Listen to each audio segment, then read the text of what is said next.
Me.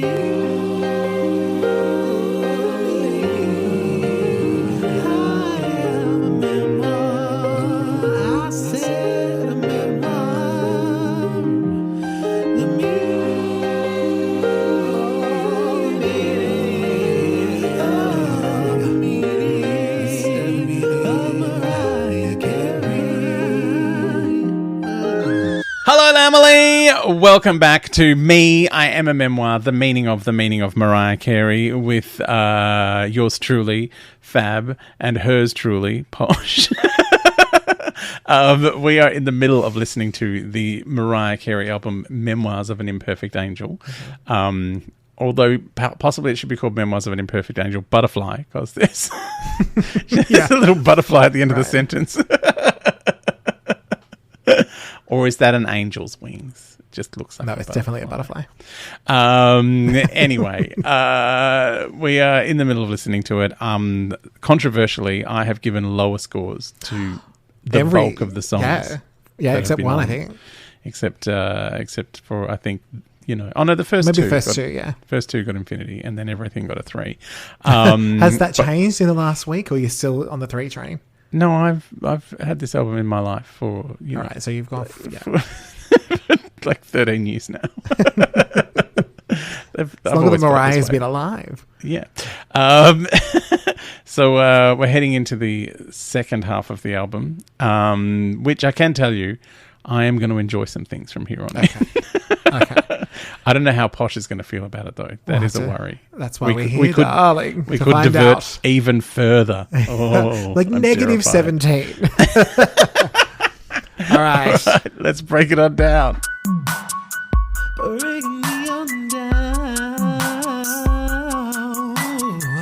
So the next track is Standing Oprah.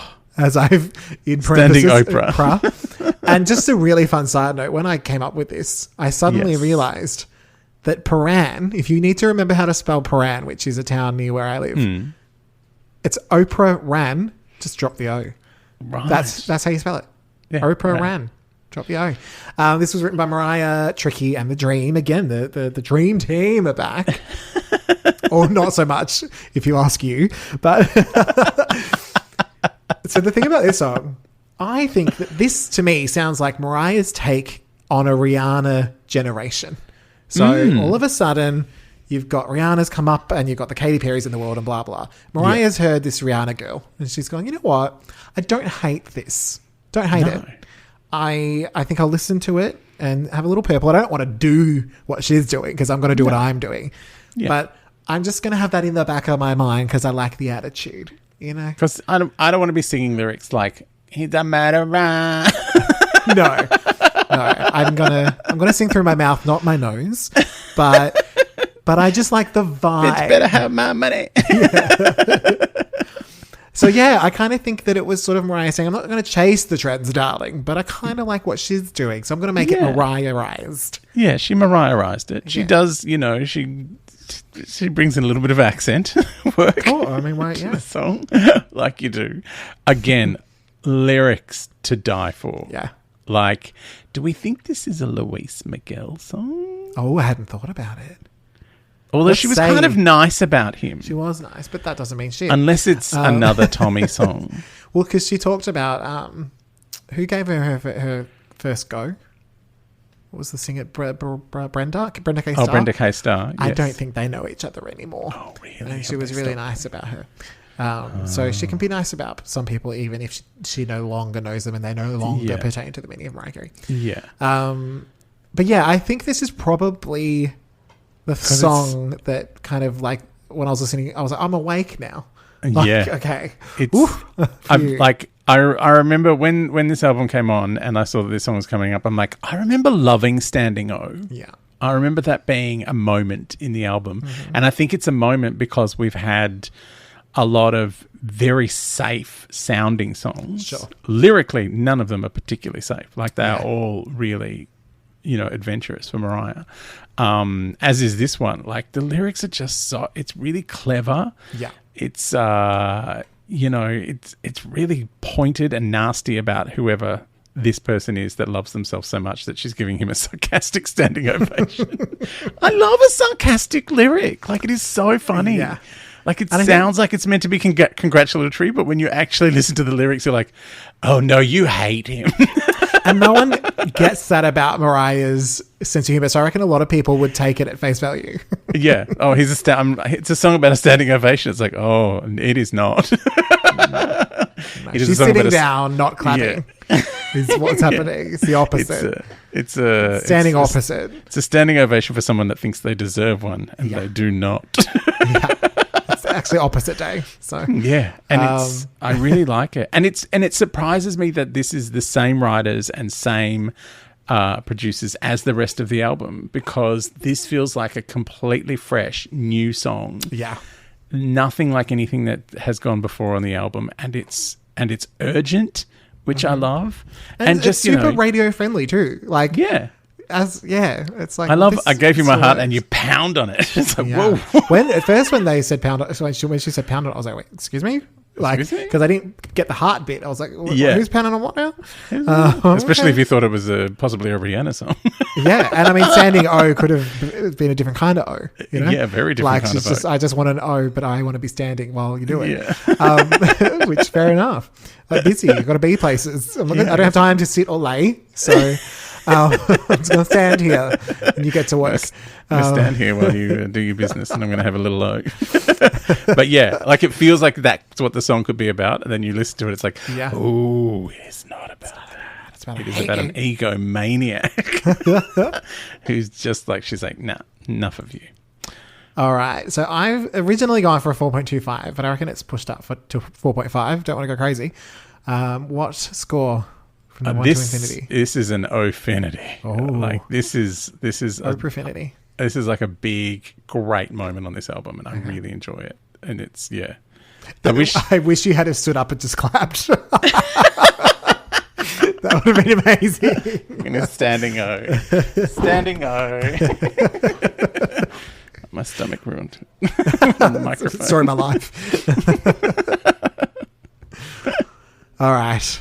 Next track. It's a Rap. It's a Rap. So first listen from me, although I have heard the other version. Yes. Written by Mariah and Barry White, and that's because it samples Love Unlimited's I Belong to You. So the opening squeal is very scene setting. Mm-hmm. Like, she's like, you need to know what this is, and I'm going to squeal it, and then you'll just know. I kind of thought, while it's probably not my favorite Mariah song ever, I do think it's a really good showcase for everything that she does, like the vocal, the Scooby scatting. It's not jazz, but it has a lounge vibe. Mm-hmm. Like, I can imagine her going there with it. And it's got donuts and coffee. So everything you need from a Mariah track. I know. Yeah. Again, another really some smart lyrics. Like, when she references the martini, like, that is what they call the final shot of the day on a film. Is called the martini. Because that's what you're going to have when martini you time, yes. So it's really clever. It's using actual film terminology, not technology. Mm-hmm. She's really delved into it, and it's also the fact that it's just kind of like saying, no, this is the end of this relationship. Yeah. It's a wrap. And I kind of love how she's kind of gone, I know you think there's going to be some phone calls and there's going to be some booty dialing, but this is there's no sequel. There is no sequel. There's a line right under this one. And using all of that filmmaking technology. I keep saying technology instead of terminology. I don't know why. But yeah, I love that she's using all that terminology. And it's... Yeah, but also melodically, I know it's wrapped around a Barry White song, but it's just... And her vocals, like, she just really... Yeah. She belts it. She gets into it. She turns up this day. With it. Yeah. And I just think... Yeah. And I think, anytime she works with Big Jim, like, he just brings something out in her. Mm-hmm. And I just think this is a fun song. It's... Yeah, it feels like I wouldn't put this out as a single, but this is like a solid big album track. You're like, Yeah, oh so yeah, you remember this that song. one. It's like, oh yeah. This song, this is great. See, it's funny because I know it from the Mary J. Blige, from the next album. Yes. But it's going to be interesting to hear it again because it's been a while. So I'll be curious to be like, yeah. oh, what's different? What's not different? Which do I prefer? So for this one, for now, I've gone for a 4.25. So it's definitely not a skip, but it's not all the way there yet. Yeah. For me, it's a cusp of infinity. Okay. Like, it's a great song. I love it. It's but it's a great album track. It's fun. And it certainly stands out as its own thing. Yeah. And I think that's what annoyed me about all those other songs is because they all felt like love story. Yeah. Especially probably on such a long album. Songs. Yeah. You probably if it's like, well, I don't need it because there's 17 other songs. Yeah. But I had 5 songs in a row that I was like, oh, yeah. I know. I don't know if I'll ever recover. Yeah. All right. Next track, Up Out My Face, which was the first listen for me by Mariah, Tricky, and The Dream. Again, they're back. Yeah. And we have a music video. Oh, Posh Nupsis. A Posh Nupsis. It's a Nicki Minaj Posh Nupsis. Or is it? Mariah and someone she doesn't know are dolls who play doctors and nurses. Mariah walks Jack dressed as Kim from Kath and Kim and throws money around while no one else does anything. No one else who isn't there doesn't do anything because they're not even here. Doll Mariah escapes her box. Mariah falls and ends up in the pantry, whatever that is. When she falls out of the thing and Nicki Minaj is just like, what is happening? Yeah. So was that on purpose? Smile.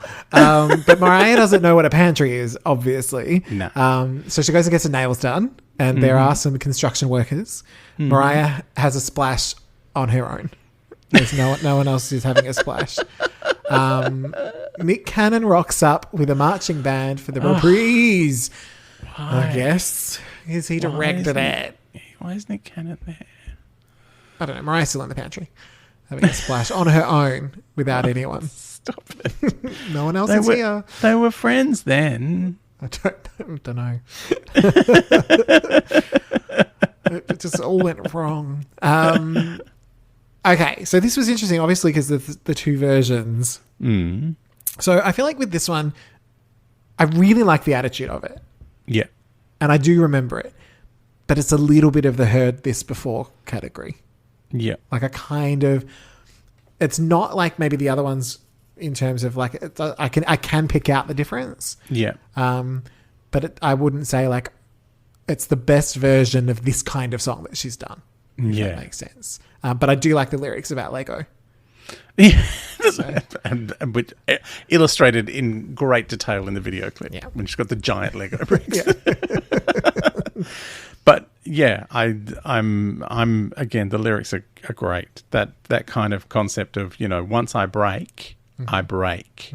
I broke. And also she's having so much fun with the lyrics, like the various things that wouldn't be able to put it back together. Yes. Like the science degrees. Well, that's what's interesting about the remix is I would argue that having a rap verse or several rap verses, they should be bringing it. And not that Nicki's a bad rapper at all. Like I've heard some really great verses from her. But if Mariah has the best line that's slightly rapped in this song, that might be a problem. Yeah. For you as the guest feature. Yeah, I think Nicki was, I think she was treating it as just like, this is a thing. This will make me some money, as opposed to bringing anything to it. Like I don't think she listened to the song, and she just was like, I've got a rap ready to go. I can just drop that into any song. Yeah. I'll mention Mariah's name, and that'll be fun. That'll be Mariah. Is that her name? Yeah, just checking. Yeah. But yeah, again, this is another one. This was. Because, as you will hear from the reprise, this was the era of the band song, and there were about 12 of them out at this time. Like, there was that 4 minutes one that almost drove me crazy. Yeah. There was like, didn't Stefani have one? Didn't she have like a marching band song? That was just Hollaback Girl, but that was like 2004. Yeah. So she was ahead of it. Yeah, but there were a lot of marching band songs. Like, it was a thing. Oh, there might have been Wind It Up, it was Pharrell. So that it was Sound of Music with a bit of marching band in there, actually. Yeah. But no, that was still 2007. So no, Like Gwen had been and gone. Yeah, there was a lot. But there was a lot. I mean, this is 2009, so it's Oh, that's true. It's not that far after those. Yeah. So marching band was 12. A thing. And so when I hear Up Out My Face, I hear the marching band version. I know it's barely a minute. Yes. So it's kind of like I know this one. Yeah. Well, I mean, if we want to talk about that at the same time, because I've got that, I have it separately, and literally my thing was probably because it stands out more was I almost wish the original had more of this just to help it stand out in the album. Yeah. Because I think the reprise stands out more than the song. Yeah. Which is odd. Although again, lyrically, it is so much fun. Like she's having a ball. Yeah. And I think, like, you know, when I break, like that has a really nice melody part to it, and the Up Out My Face kind of driving bit. Like, it's better than, you know, the Quartet of Doom at the start of the album. I enjoy it more than any of those songs because I feel like it's got its own individuality. But yeah, it's not, and I don't think the Nicki Minaj one brings anything new or great to it. I actually prefer it without her, to be honest. Yeah, I think Mariah does too. Yeah. Well, now she would. Now she would. All right, so for this one, like putting them together, so I kind of give the original still a 4. I'm staying firm at 4, but I do think the reprise is a little higher at 4.25. Now, if I put them together, just sprinkle in some of that production, I'd give it a solid 4.25. Right. Yeah. Look, this is a 5, not quite getting to infinity. Yeah, but so it's a 5 full stop. Yeah. Yeah. For both. Yeah, sure. Yeah. Okay, if we're counting them together. If they can go together, I don't know how this works. Nobody it's knows. less than a minute, that song. Does it count as a song? Well, I mean, there are others that are prologues and Blue Days and reprises. Well, there's a 4-minute prologue. That counts as a song. Yeah. On to the next. More Than Just Friends. Something More Than Just Friends. Mariah and Nicki will never be. It was the first listen for me. Mariah, Tricky, The Dream, Diddy, Biggie, Rashad Smith, Mark DeBarge back, and Edeline Jordan. The main thing that I remember from this is McDonald's. It's like, McDonald's gets a mention. That's nice. And you know, have you seen she's selling that T-shirt? Yes. Where she's eating the McDonald's. Oh, yeah. So this is interesting because this is one, I can't remember which song, it might have been For the Record actually, on E equals MC squared, where I wrote that I feel like by this point in the album I was a bit tired, but I think this will stick. I think this will hang around for me. It's sort of like, at the time I was like, you know what, I'm not really enjoying it, but I think I will. Yeah. When I have time. I'm just tired, but I think I like it. And it's only a 3.5-minute song, and you do love those. Love it. Exactly. I never knew any of this until like we did this little Mariah journey. That you didn't like songs that went over 3.5 minutes. Yeah. And I also have to say, I almost thought she said Alyssa Milano in there. But it was something else. But in my head, she said Alyssa Milano because she knows her. They're very good friends. Yeah. So they were both a poster on a wall. They were both a poster, so they know each other. She's the one that and caught the prelude. And it pertains to the meaning of Mariah Carey because she's in the book. Yeah, so she's in the book, so she pertains to the meaning. Yeah. So how do you feel about this track? I feel like this could hang out with those other 4, to be honest. Really? It's fine. It's, you know, I don't think it, like, I think where it is, because it sits between a bunch of decent songs that I really enjoy, I think it gets caught up in the wave of enjoyment I'm having in listening to this part of the album. Sure. But I don't think it's the best part of this part of the album. Interesting. But yeah, it's fine. It's you know, she sings. And she sings beautifully. This is what's funny because just funny that I mentioned For the Record because I do quite like it. Yeah. So there must be something in the water. that made me think, oh, it's for the record again. Oh, he won't like it. So, I mean, I don't love it. I gave it a 4.25. Yeah, for me, it's a 4. It's not. Okay. Yeah. So it's not all the way down with the No, quartet. it's not. No, it's not down in the 3 world. No. Next track, Impossible. First listen, Mariah Carey, Tricky, The Dream, Albert Brown, and Donald the Great. What are your thoughts on Impossible? I love this song. I love that it goes into a reprise that's almost as long as the song itself. Like, it feels like just one great big long song. And you know how I love when Mariah gets indulgent in a song. You do. And she indulges in this song. Like, she does some vocal stuff that I'm just like, oh, I want more of this. I want more of Mariah. So do you want to talk about it as the reprise together? It's up to you. Okay, we can do that. Because I'm sometimes I don't even know that this song has a reprise. Like, I feel like this one just flows, rolls on into itself. Yeah. Yeah, and again, I think I like the reprise as much, if not more, than the actual song, to be honest. Yeah. Because she is more playful and having more fun down at the end. Yeah, and that's why I thought I'll put it together, because it's just funny how you were saying, like, I mean, literally what just happened where we've gone from my For the Record, More Than Just Friends moment. We're now going into Impossible, Dreadful Ones moment. Because it's not Dreadful Ones, but I found the main track to be a little too repetitive, a little too indulgent. It wasn't until the last 30 seconds when Mariah screams that I was like, yes, this should have been the whole song. And then we got the reprise. Yeah. And I was like, okay, this is infinitely more interesting to me. Thank God. And it's separate, so I don't have to listen to the first half, which I very much appreciated. You love the 2.5 version. Yeah, so I don't have to go to the first bit. I love that. I love the slow build to something, and then you go, oh no, I can stay up here for ages. You know what? Mood dependent, maybe. Yeah. It's not, just to be clear, it's not Dreadful Ones territory. But see, I find it is very similar to The Beautiful Ones. Well, in that case, I hate it. That's impossible. She's just gone, you know what? I am going to just indulge myself and have a big old sing and hang out here and do what I love doing, which is being an amazing singer. But there's no Cisco, so it helps. Yeah, that's probably part of it. Maybe he's on the remix version. No, I like him in the thong song.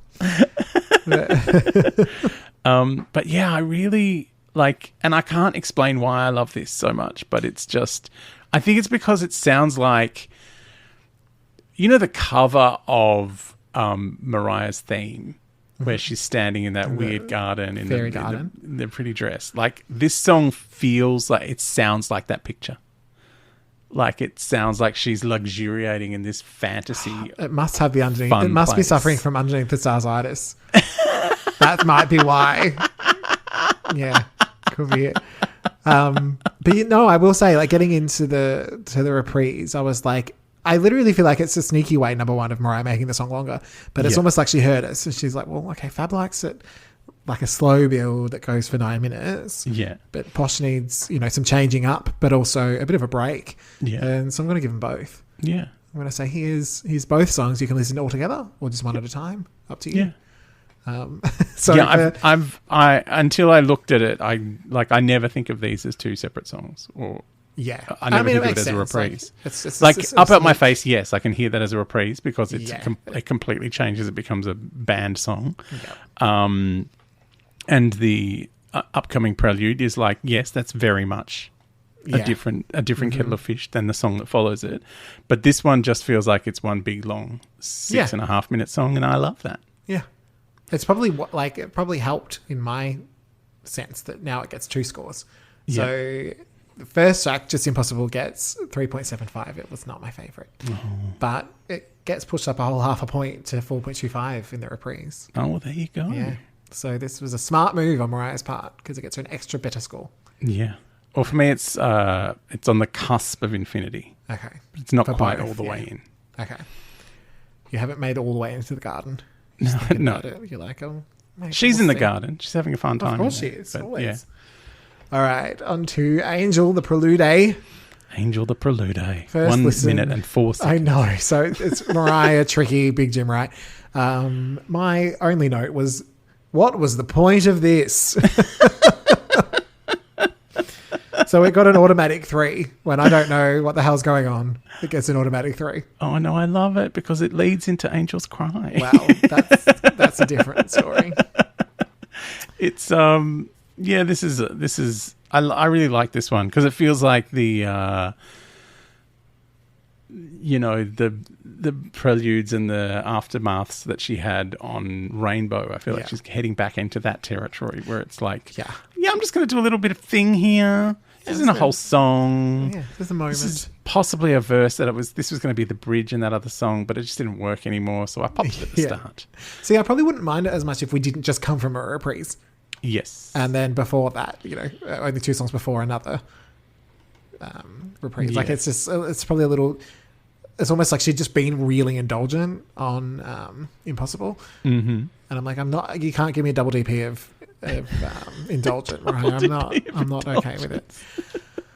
So, do you have a score for the Angel Prelude? For the Prelude, it's a 5 on the cusp. Okay. Because there's not enough of it. Right. I wanted more. Not enough. Well, thankfully, there's a whole song. Yeah, there's a whole song. Which is Angel's Cry, which was the first listen for me. Mariah It was by Mariah. Wow. I did tell you that this album only had hit. Yeah. That I knew. Mariah, Tricky, Crystal Johnson, and Big Jim, right? And we do have a music video. We do have a music video and also another song from the cancelled album. Yes. With Neo. Right, so you ready? A posh nopsis. A posh nopsis. I really want to kiss Neo posh nopsis. All right. It's raining, so Fab hates it. Mariah makes it through the rain. Again. Neo stays inside where it's dry. Is Mariah in a singlet? And a tracksuit top. It's a Bond singlet. Thankfully, she arrives at the studio. No, she's in a singlet in the rain. Oh, in the rain, yes. Yeah. Thankfully, she arrives at the studio with a puppy, and Neo is glad because he's been waiting there for 9 days. They basically just record the song now. Mariah is emotional again, and maybe she won't make it through the rain. I'm worried. This must have been around Precious because Mariah is serving actor in these videos. Oh, yeah. Even in this video, which is just a bit of a bitsy video where it's like, we'll just do some rain stuff and then in the studio. Yeah. And just bring your dog. And then Mariah's I'm going to sell my perfume for a little moment. Yeah. Mariah was like, I just did Precious. So, and that's what I would like to go into more acting. Yeah. So I'm going to act the shit out of even these low budget videos, the ones that aren't as big. And that's okay. So I want to touch on Neo for a second. Yes. Because I went to one of those R&B Fridays a few years ago. And I'd heard of Neo. And he was one of the performers. There was Kelly Rowland. Yes. There was Manifa, if you remember her. I remember her. Yeah, bit of Touch It. In Vogue. Oh. Police. Oh my God, this is quite a Sean Paul. There's a lot of people. And it was not a particularly well executed R&B Friday, so it was rough. Mm-hmm. I missed Manifa because my friend had to get a hot dog. So I was devastated about that. In Vogue were great. Kelly Rowland was really good. There's a few people who weren't as good. And then this Neo guy comes out. I was like, I've heard the name. I'm sure I know a couple of songs. I have to say, he was probably the best performer of the night. I was like, damn, really he can dance. Like, okay, how did I not know about this? So I walked away from that going, okay, I've learned something. Yeah. Here today. And I don't like many male artists. Not even myself. So so I was like, okay. So when I saw Neo, I was like, I'm okay with this. And I will say, like, it's with Whenever You Call, there was the 2 versions. Yeah, the Brian McKnight version, yeah. I kind of don't need the Brian McKnight version. No. With this one, I don't need this version, but I'm kind of happy it's there as well. I'm like, both are good. If either came on, I'd be equally happy with it. And he adds a very different flavour to it, whereas Brian McKnight just sounded like, I'll just sing the bit that you sang on the other one, and then we'll vaguely try and do some kind of a harmony towards the end. Yeah. Whereas this is like, oh no, this is a proper, like, this feels like he was always meant to sing it. Yeah. Oh, it's like Melanie singing Bryan Adams. Like, you just can't have one without the other. Yeah. What I liked about... and I do love I do love the way it is on the album. Like this Yes. was my number one song on this album. Ooh. When as soon as you hear this, you're like, Mariah, you are holding back on me. She was. What is this business? What is this classic? This is old school Y1K Mariah. Yeah, I literally wrote, this is the first song that has felt both connected to Mariah's discography and its own thing on the album. Yeah. And it's nothing brand new, but I feel like the sound and the vocal delivery makes sense at this time in her career. Yeah. It's kind of like, because what was the song oh no, maybe there wasn't one the next one reminds me of something. But just sort of like, this song isn't overcooked. No. But it's using ingredients she's used before. Yeah. But she's got a couple of extra this is the brand I'm using at the moment. This is the brand of stock that I really like right now. Yeah. I think it's also, Big Jim Wright. Like, it's once they get into a groove, it's like, no, look out, everyone. Oh yeah. Mariah's got some vocals coming at you. She's all vocal all the time. Yeah. All right. So for this one, what is your score? Oh, this is Infinity. It's Angel full Infinity. Yeah. Cryfinity. I've gone for my Infinity, which is 4.5. So lightning don't strike. That's my. It's a bit endless love when you say it, when I hear it like that. Yeah. But yeah, so 4.5 for me. I really quite enjoyed it, actually. Like, first listen, straight off the bat. Yeah. Languishing. You ready to languish, darling? Languishing, the interlude. Which was a first listen for me, and written by Mariah and Big Jim Wright. Mm-hmm. What do you think of the languishing? I think the languishing is very much riffing on every closing song she's ever done on an album ever. Mm-hmm. To the point where even melodically it's quite similar. Similar, yeah. It's got a touch of Alfred Roy going on. I thought pedals. Yeah, it's got a bit of pedals. Like, it's very and it also has a bit of, again, like the one of the interludes on Rainbow. It's got that. Okay. That one where she sings like right up and she soars right at the end, and you just hear there's nothing but her vocal echoing, and it's like, I feel like it's got that kind of vibe to it. It feels, I really like it. I think I don't think it's as amazing as some of her previous forays into that kind of personal space. But I think maybe because so many of these songs have had really personal, gut-punching lyrics that, it's like, well, there's nothing left for you to expose, Mariah. Like, and also, like, languishing feels like a temporary state. It doesn't feel like... I mean, I keep singing "You're Languishing" instead of the actual song. But I actually really like this song. It doesn't even feel like an interlude for me. But I agree. There's definitely elements of previous stuff, but I kind of felt like it was updated for this point in her life. And like you said, it's a temporary thing. So I kind of felt that within it and didn't mind it. Yeah. And again, it was very short. So, but no, it's up there for me, actually, as among the probably top three from this album. So I gave this a 4.5 as well, which is my Infinity.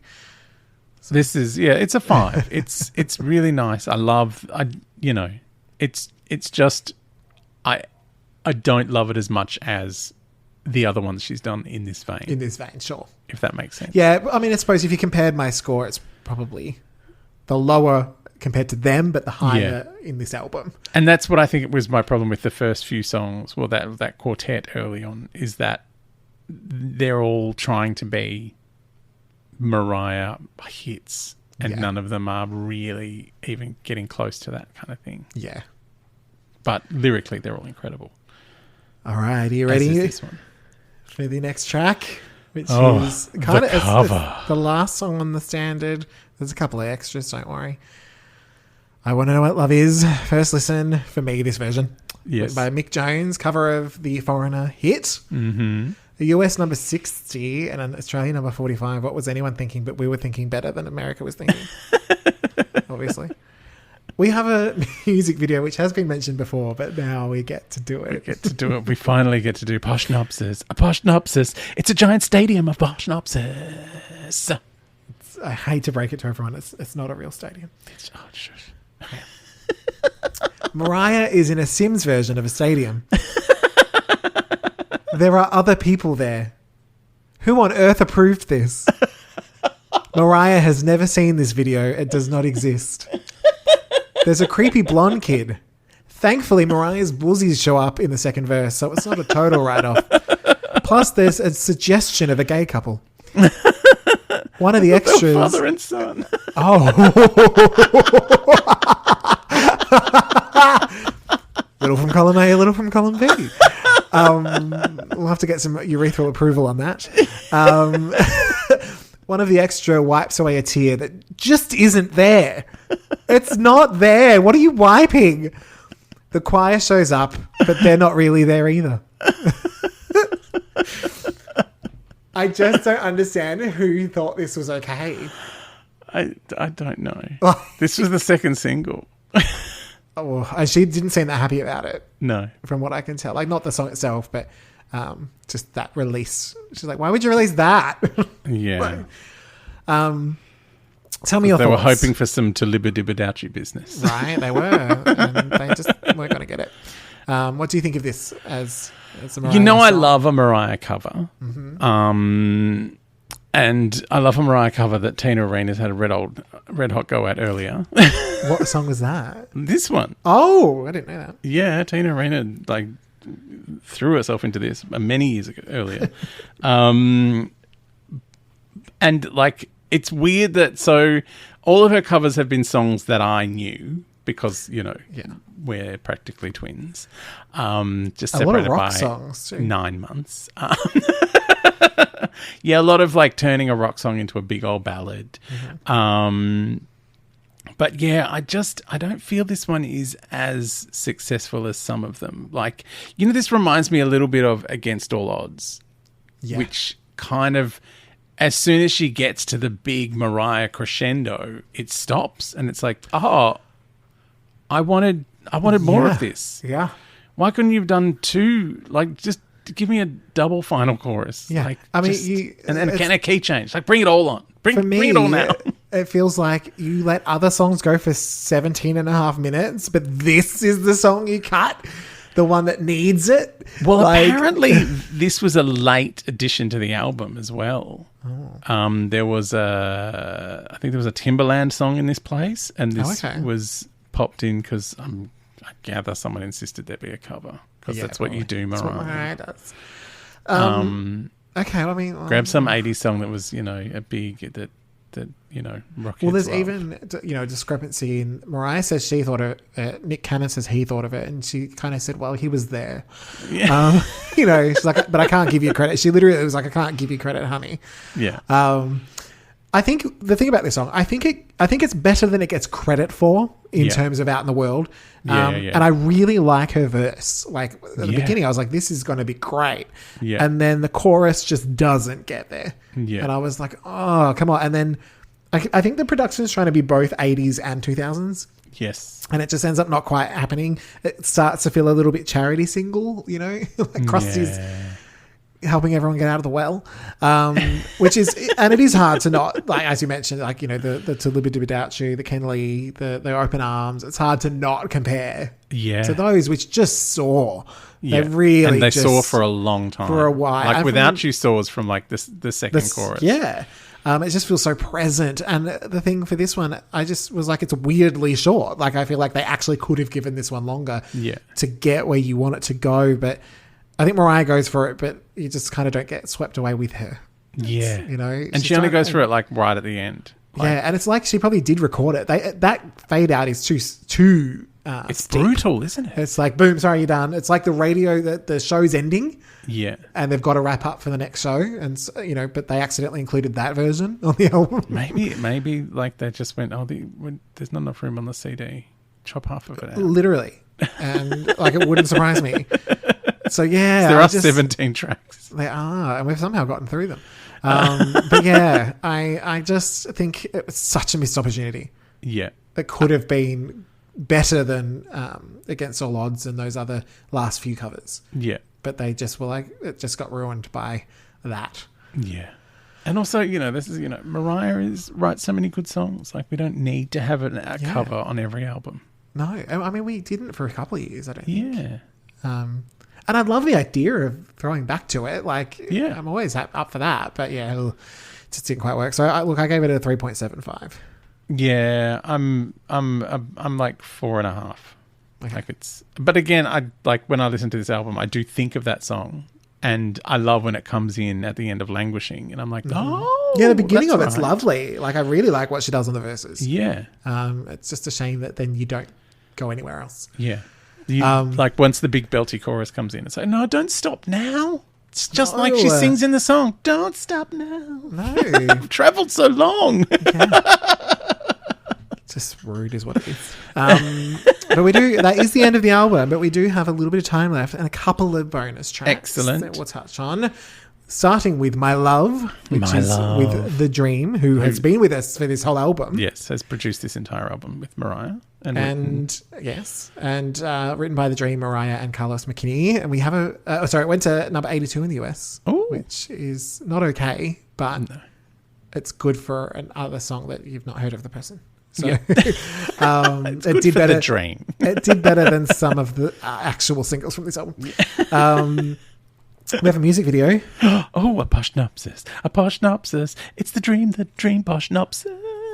Have you seen this one? Did you know this one? I did not know this one, but I have watched it in the interim, obviously, and as research for this episode. Very good. I like it. Right. And I have some thoughts. Okay. Yep.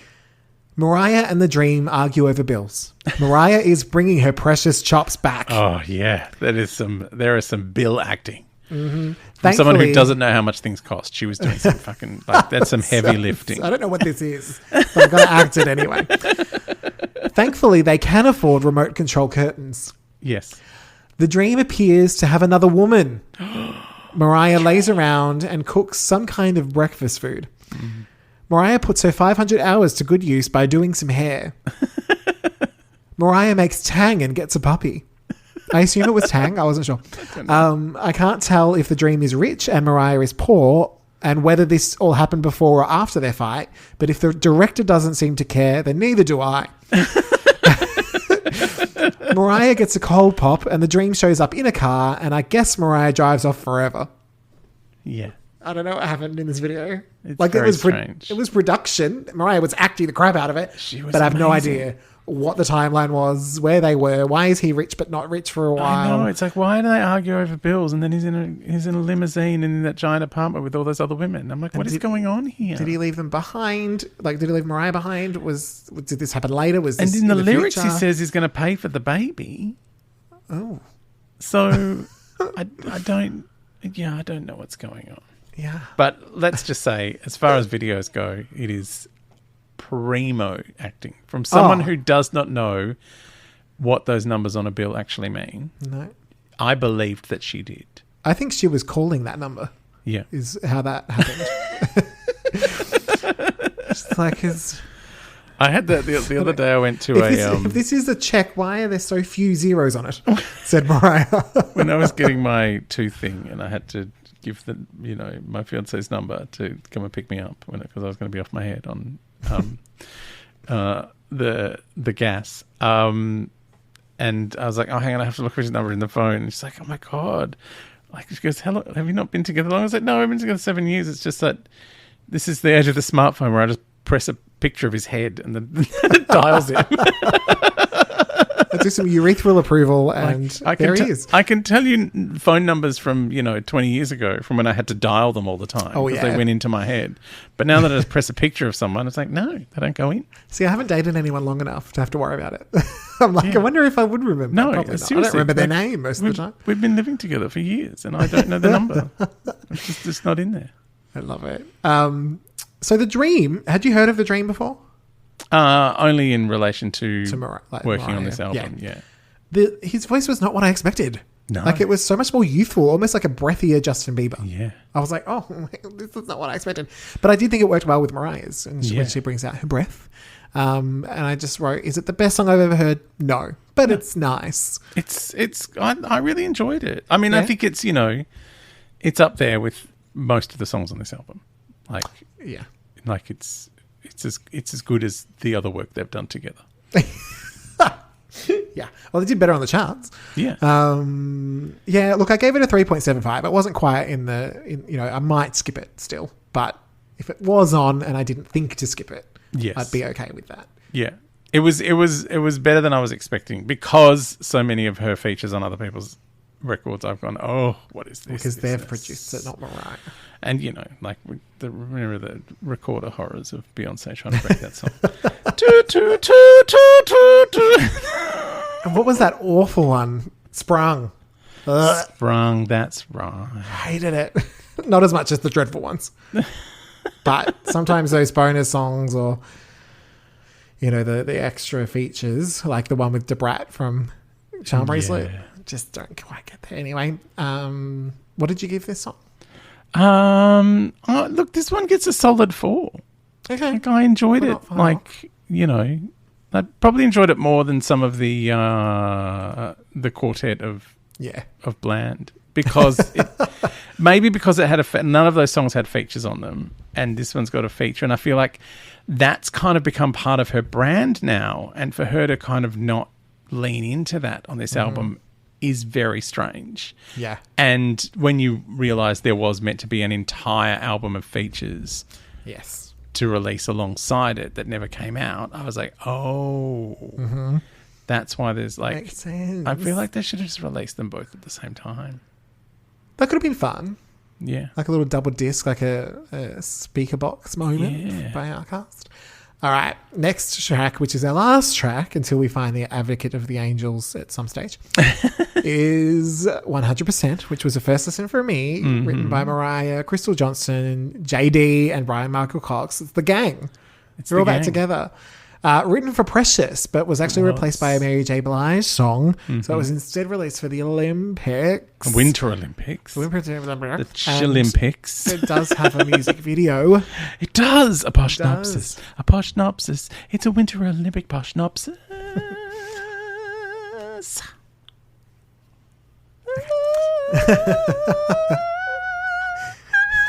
Stunning. Mariah sings on stage. There's some Olympics shit and a choir. Still better than I Want to Know What Love Is. Oh, man. I still don't understand that I Want to Know What Love Is video. This was put together into 2.5 minutes and it's still better. Well, this was filmed at an actual concert. Yes. Like she did a concert and then she asked the audience if they minded staying around while she did a second take. Is that what she did? Like for real? I love it. I did think about that. I was like, she's singing it very, like mouthing it, as in the sync is very similar to the album version, which is not like Mariah. Normally she'd go off and riff. Yeah. But I was like, I reckon that she must have specifically sung it for the video. Yeah. So, look, it's not full Almost Home. Let's be honest. But I do like when Mariah has one of these one-off songs that does still work. Yeah. Like where she's like, oh yeah, like it's not a total afterthought. It makes me think of old school Mariah, but with her post-emancipation style. Yeah. If that makes sense. I feel like this is a song that just, if she'd released it at a different time, like I reckon if it had to come out with Precious, it might have been a bigger song. Maybe. Because that whole Put Your Ones Up thing, I'm like, oh, that's like, how did that not become a thing? Like that is such a great hook. And 100%, like if you release that song now, everyone says 100% as like a turn of phrase. Like that everyone is like, oh yeah, 100%, 100%. Yeah. Like she could release that song now and everyone would be like, oh, Mariah's singing about 100%. It's like that time she did that hashtag song. maybe this is getting back at no, because I was just, for some reason in my head it was like it's 50%. It's not. It's just 50 cent. 50%. But maybe Mariah muddled it up and was like, well, I'm going 100%. I'm going 100%. If he's going to be mean to me, I'm going 100%. I think the one drawback for it is probably because of its association with the Olympics.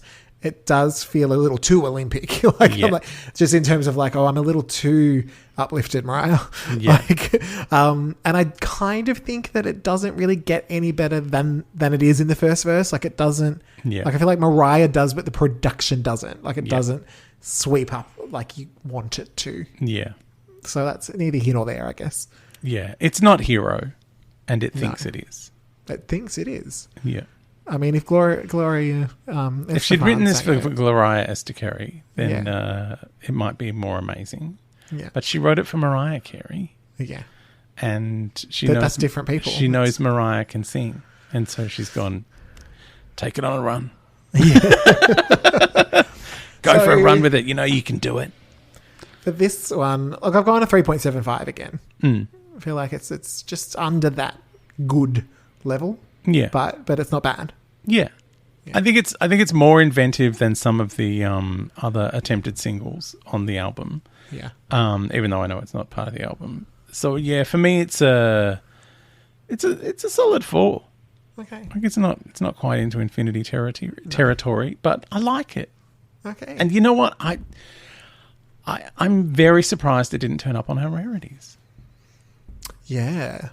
I wonder if there's more. Although I hope so. But coming for the rarities. Apparently this was also slated for Angel's Advocate. Yes, that's true. I would have been mad though if this got on it, Almost Home didn't. Well, yeah. I'd be like, no. That's true. That's not okay. Yeah. All right. That does bring us to Why wasn't Almost Home on the rarities? Because she doesn't like it. I know she doesn't like it, but I love it. I love it. All right.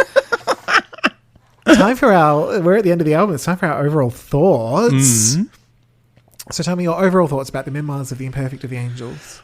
I think that I love the album that starts with Standing O. So Bet You Gonna Know, Obsessed, Standing O. Yeah. Onwards. Everything else. And I don't hate those other songs. I don't want anyone to think that, you know, like I said, I think lyrically they're amazing. Vocally, of course, she's incredible. Like there's no one better than Mariah at singing out loud. I can sing really well in my head, but just not out loud. Yeah. Even then, you're probably hearing Mariah. Yeah. Like, I sing exactly like her in my head. Yeah. Lord knows. So yeah, I think there is a good album here, but I think it's half of it is trying to be one thing and the other half is a great Mariah album. And I think the half that's trying to be, you know, a pop hit is just missing the mark somehow. I feel like it's devaluing Mariah as a performer and artist by trying to be what everything else is being at this particular point in history. Yeah. Which E = MC Squared did not do. Like, that was still a great Mariah album. Yes. Because it was like, I'm aiming for all these singles, but I'm still a very Mariah Carey album. Mm-hmm. But once you hit Standing O and it's like, oh, no, this is the Mariah album down here. All that other stuff from before, that was, you know... I mean, it's written by Mariah. Like I said, the lyrics for all of those songs are great. But yeah, I feel like the production, the melodies are just a bit undercooked. Yeah. I wonder if that's why she was like, you know what, the album's not all the way there. They've made me do this. So I'm going to put 3 Mariahs on the cover. Yeah. And that'll make it great. Then it'll be really great because then it's 3 of me. There's 3 Mariahs to trick you into thinking that there's 3 times as much Mariah on this album. Oh, she's the only people that she'll allow to sing backup. Yeah, but like Bet You Gonna Know is great. Like, and I'm really sad about the missing album. I'm sad that because you could mix and match as well. Yeah. You'd be like, oh, I'm going to put that one with that one. And Angel's Advocate sounds like it would have been a great album because these are all like. Especially those 4 songs with features, I reckon would have lifted them and I probably would enjoy them a lot more. Yeah. And maybe if there were features, she might have, you know, done something different with them. Yeah. Yeah, I don't know. So, look, my thoughts are it's not a bad album and there were really no bad tracks, as we've discussed. But it didn't capture me. I listened to it a lot more than I listened to E = MC Squared before we recorded. Yeah. And it just never... I was hoping it, you know, she'd go 2 for 2 in terms of turning me around. Yeah. Didn't quite happen. What I would say, basically what you said, I think it starts off really well and it ends really well. Yeah. It's just that middle, you go chippy choppy. Yeah. Get rid of some of that. And I kind of think... I didn't say it at the time, but as you were talking about the quartet, I feel like that era, that middle of the album could have been 4 great songs instead of like 8 goodish songs. Yeah. You know, like, or even just take those 4 and make 2 really good songs. Yeah. As far as the melody, I mean, not the lyrics. I was a little bit thrown off by the amount of interludes and reprises in the end, like I mentioned. But there were a couple that I actually really did like. Yeah. I just kind of thought there was a couple of times where I was like, oh, I didn't love the original song in the first place, so I don't need it again. Why are you coming back? It's like, you know, have you ever watched, remember when DVDs were the thing, or they were a new thing, like when I bought glitter. And like if you watched a movie that you didn't enjoy, it's like, well, I'm not watching any of those special features. It was boring. Yes. But then because you'd rented it from the video shop, you're like, well, I want to get my money's worth, so I'm going to look at them. And you're like, these are more boring than the film. Yeah. I don't enjoy special features of films I don't enjoy. But when you love a film, it's like, I love these special features. I need the full commentary, every deleted scenes. When you're enjoying The Impossible, it's like, I want more of this. Give me 2.5 more minutes of that. Yeah. I'm into it. Yeah. But if you're not into it, you can repeat some of it as well. It's fine. But yeah, I think we're pretty much on the same page in terms of, I think there's a lot of interesting going on lyrically. It just got a little lost in the production. Yeah. Essentially is how you would summarize this. Yeah. I feel like she's taken a leap as a lyricist from E equals MC squared. I feel like she's gone. It's almost like she took that JZ advice of use some of your lingo. Yeah. And she's added her humor even more, like tenfold, with a bit of anger. Yeah. There's like a little bit of edge. Yeah, it's real. Like I think it's her most daring album lyrically. Mm-hmm. And what a shame that you don't always hear that, because the rest hasn't quite come up to par. Because like Hate You, the lyrics in Hate You are great. Yeah. Like I love it. Standing O is still lyrically my favorite song there. Like, but I also think it's probably the most radio friendly. Yeah. Also, like, Up Out My Face, like that.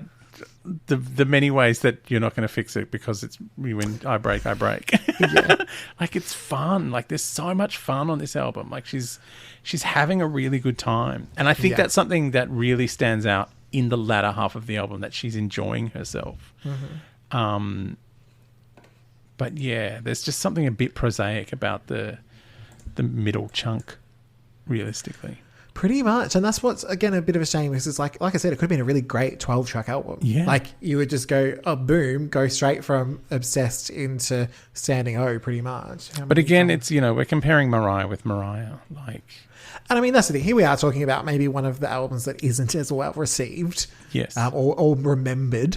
I'd say probably of all the albums, this is the one that I just was not super aware of in general. And the fact is, it's still a very well written lyrically. Yeah. She was still very present. It's not like I think people accuse her of just going through these horrible droughts and that, she's just fallen off the face of the earth. And I'm like, she hasn't. She's still there. Yeah. She's still doing stuff. It's just sometimes things don't land. It's simple as that. Sometimes things just don't land. And maybe what you think you're doing is not how people are receiving it. Like you said, she may have been thinking, I'm going to pare it back to get these lyrics out, and it just hasn't quite worked how she thought it would. Yeah. And that's because, that's what happens. Yeah. What would you say is your favourite song from this album? Look, I was going to go with Up Out My Face for a little while there. Then I was going to go with the combined Impossible for a while. I love Standing O. Like, Standing O is so good, but I can't get past the old school classic Mariah of Angels Cry. Yeah. Because lightning don't strike the same place twice. But for Mariah, it has struck about 14 times. So it's a lie. It's a lie, Mariah. It's a lie, Mariah. That's a Mariah lie. Look, I nearly would have said the same. But for some reason, Languishing just edged ahead. Wow. I think the difference was... You love an interlude. Even though you said the interludes were confronting and you didn't like them, now the interlude is your favourite. This is the More than Obsessed. Kind of. I don't know. They're very different songs. And that's where it gets a little confused. But I do love Obsessed as well. Like, that's... Yeah. And Bet You Gonna Know. Like, there's like a lot of them... Yeah, Bet You Gonna Know I enjoy as well. I feel like the intro is not dissimilar to E equals MC squared in terms of that kind of I'm here vibe. It's like Migrate is like, this is a Mariah album. Are you ready for it? Yeah. Get ready. Yeah. So I got some shit to say. So I don't know. But no, I think...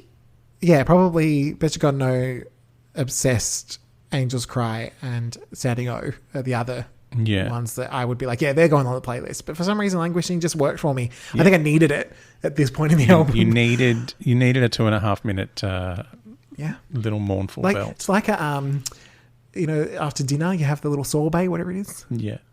That. What about your least favorite song? I love that she mentions Normality on this album. Yeah. I've got our least favorite, and we might actually for the first time have a joint least favorite song. Look, there's 4 I can choose from. Maybe 5. Like I said, I really enjoy the lyrics of Hate You and Ribbon. So it's either out of Candy Bling or Inseparable. I think Candy Bling. Oh, interesting. I went for Hate You. Wow. I think just because it's just not sonically something that chorus, it just gets me for some reason. And that is the thing, like you love the music more than like the lyrics are always your last port of call when you're assessing something. Yeah, especially early on. And whereas I love the lyrics to that so much. Like, which is funny because actually I would say lyrics are more important. Yeah. Overall, but just as a listener, I tend to listen, and I think it's almost like, well, I can't hear the lyrics if you're not engaged in the music. Which is why obviously ballads work really well because you can hear everything. Overall, as far as score goes, it would be Angel Prelude. But yeah, I just think as far as I'd listen to the verse of Hate You and then be like, oh, but I don't like this bit very much. But I think I Want to Know What Love is the most disappointing because of the reasons we said, like just that. But there's still some great moments in that. Like, and that's what I mean. That's why it's disappointing. Yeah, because it's like, damn it, like this started so well. I had the same problem with Against All Odds because like it's like as soon as she starts belting, the song stops, and it's like, well, I'm gonna have to listen to that again so I can get to that bit. Yeah. Which is maybe a trick she's doing to us. Maybe she's already ahead of the streaming curve, and it's like the more plays, the better. So if I just give you a tiny little bit of the stuff you want, you're going to have to play it again, and I'm going to get all of those clickovers. And maybe she's gamed the system before she even knew it was a thing. Maybe. Like this is the start of the iTunes era, essentially. Let's just say it's that. Okay, that's why she does that. Even more fabulous. All right, overall score from number 1 to infinity. This is maybe I'm going to go a 4.75. Okay, that's pretty high. Very low for you. It's very low for me. Like I think I've infinitized every single album. Yeah, I was going to say. So would this be your least favorite? Probably so far. Yeah. So far, yeah. Okay. I went for a 4. Again, if you took those 4 songs out, it would be an again. Yeah, I agree. I would go to infinity easily. Yeah, look, I gave this one a 4. It sort of felt like, as I was going through and I'm looking at my little list that I've got, Daydream's still my infinity at the top. Yeah. I feel like E equals MC squared is very quickly becoming my next favourite. Yeah. The debut, Unplugged, Glitter, and Emancipation are all pretty tight there. Yeah. They're sort of my top tiers. Music Box somewhere in the middle, Butterfly, Rainbow, Charm Bracelet, and then Memoirs are probably... just that. Again, there's some really great stuff. I know people are going to be like Butterfly and Memoirs on the same thing. I think it's because, again, Dreadful Ones just brought it way down. And Charm Bracelet's not a bad album. It's just too long. Yeah. And then Emotions sort of at the bottom rung. This feels like this has a kind of a Charm Bracelet vibe, I think. A little bit. And it's just so many songs. Yeah. And again, it's kind of the forgotten one in between some really good ones. Yeah. So, yeah, look... Again, like we said, this is still Mariah Carey. This is not a bad album in any way, shape or form. It certainly wasn't one that I'm like, wow, I can't wait to listen to this again, but I certainly wouldn't turn it off if it came on. Oh, yeah. Is probably where I'm sitting with it. But there are some great songs on here. And all of her writing, all of her lyrics are really strong and really She opened that memoir. This is her first draft of The Meaning. Pretty much. At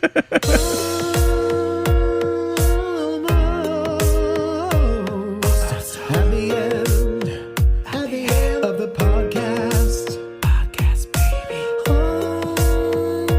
Almost there, almost home. You could probably say, but you won't because of copyright. All right, so are you ready to know what happens next week? Yes. Well, we're almost home. We are almost home. We're going to have a little book review. So we're going to be discussing the book and looking at things like the best bits, maybe our not so best bits. Mm-hmm. We're gonna decide on an MVP of the entire book. Yes. We're going to have like our favorite moments, the best celebrity cameos, all sorts of stuff like that. Excellent. Just to be able to say, okay, like let's go back and let's look at it as a whole. Yeah. As an entire book. As an entire book. And then after that, we will have, of course, Me, I Am, Mariah, the elusive chanteuse. Oh, yes. Not to be mistaken with Me, I Am, a memoir, the Me, I Have the Meaning of Mariah Carey. Yes. With the elusive sham too. The elusive sham too, that's us. That's us. And beyond that, we might have a little Wise Girls moment. Oh, Wise Girls. Plenty to look forward to. Have that on DVD. Yeah, perfect. All right. Well, we'll see you next Mariah Monday for the book review. Bye, Lamely. Bye.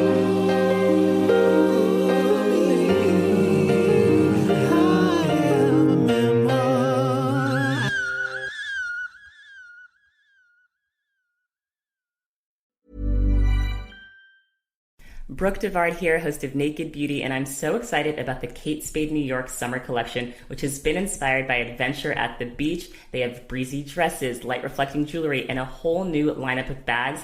The iconic 1993 Sam bag, that has been reissued and reimagined in a shimmery ocean-hued sequin that I love. There's also the Crochet Raffia collection that is perfect for that essential beach bag. Wherever your summer takes you, take Kate Spade right along with you. Discover the summer collection now at katespade.com.